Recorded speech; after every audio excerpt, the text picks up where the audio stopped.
Hello everyone, this is Ana Kabugerang Vlogger, a day in a life as a content creator. Kaya papasabi ka ng hala ng hala hindi.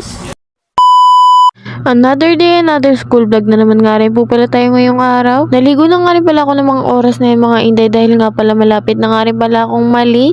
Hindi na nga rin pala ako nag-makeup ng mga oras na yun, nag-skincare na nga lang din pala ako niyan. Dahil marami nga rin pala nagre-request sa akin na gumawa nga rin din pala ako ng panibagong school vlog, kaya naman nga gumawa ako. Grabe mga inday, ang dami kong supporter sa black app ko, kaya naman pumunta na nga rin pala kayo sa account ko na yun. Sa mga gusto nga lang din pala na mag-request sa akin ng panibagong vlog, mag-comment na nga lang din pala kayo dyan sa baba para naman nakikita ko nga rin pala yung mga request nyo. Hala! Dahil wala na nga rin palang oras para kumain dito sa bahay, kaya naman babao na nga lang din pala ako ng kanin dito. Sa school na nga lang din pala ako bibili ng ulam dahil malilate pa ako kung dito ako bibili. Hala hindi! Nagmamadali na nga rin pala ako ng mga oras na yun kasi naman mga inday, anong oras na nga rin pala niyan? At wala nga rin pala akong kasabay ng mga oras na yan at may kukunin pa nga akong print dun sa dulo, kaya naman nagmamadali na talaga ako. Hala! Magtatali na nga rin pala ako ng buhok niya para naman presentable tayo tignan para pagpunta natin sa school. Ilang araw nga rin pala akong walang post na vlog kasi naman mga hindi, nagkaroon nga rin pala ako ng sakit at hindi nga rin pala ako nakapasok. Sa sobrang pagmamadali ko nga rin pala niya, nakalimutan ko na nga rin pala na magdala ng kutsara. Buti na nga lang meron nga rin pala sa kantin. Kahit anong oras na nga rin pala na ito, kailangan ko pa rin kunin yung print ko dahil nga pala binasend ko na. Grabe talaga, napakatirik ng araw ngayon di tulad nung nakaraan. Napakalakas nga rin pala ng ulan. Pabago-bago na talaga yung weather ngayon mga inday. Hala hindi. Sumakay na nga rin pala ako ng tricycle ng mga oras na yun, kaya naman malapit na nga rin pala tayong makarating sa paroroonan natin. Hala hindi.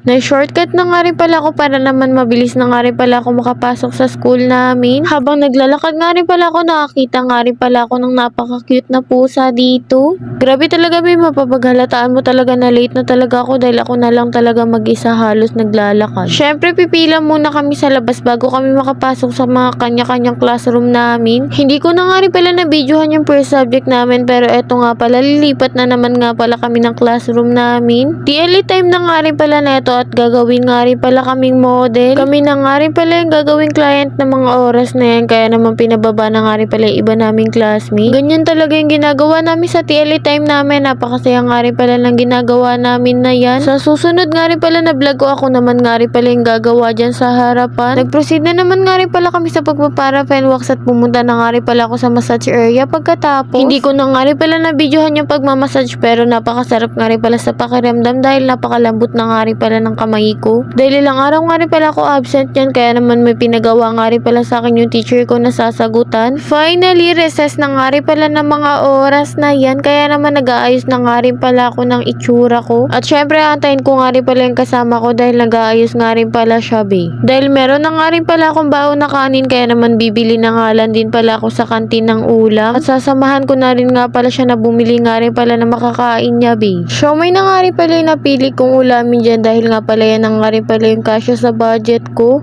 Hala hindi.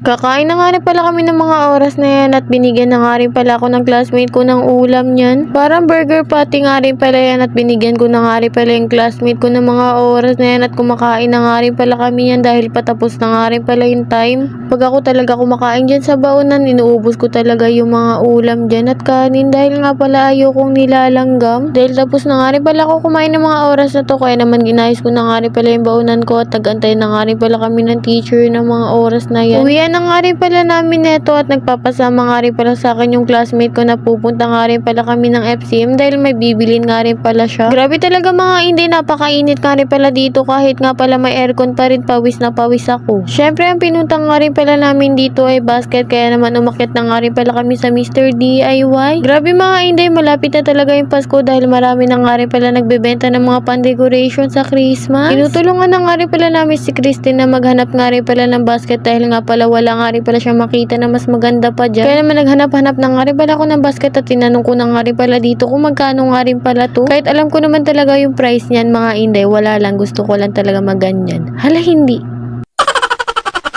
Dahil nga pala inaantay nga rin pala ako ni ate niyan sa food court, kaya naman bumaba na nga rin pala ako at nagbabay na nga rin pala ako sa kanila at uuwi na nga rin pala kami. Nagutom na nga rin pala ako ng mga oras na yan, kaya naman bumili na nga rin pala ako ng makakain ko habang naglalakad nga rin pala niyan. Gusto ko lang talagang uminom ng tubig na pabili ako ng kwek-kwek. Hala!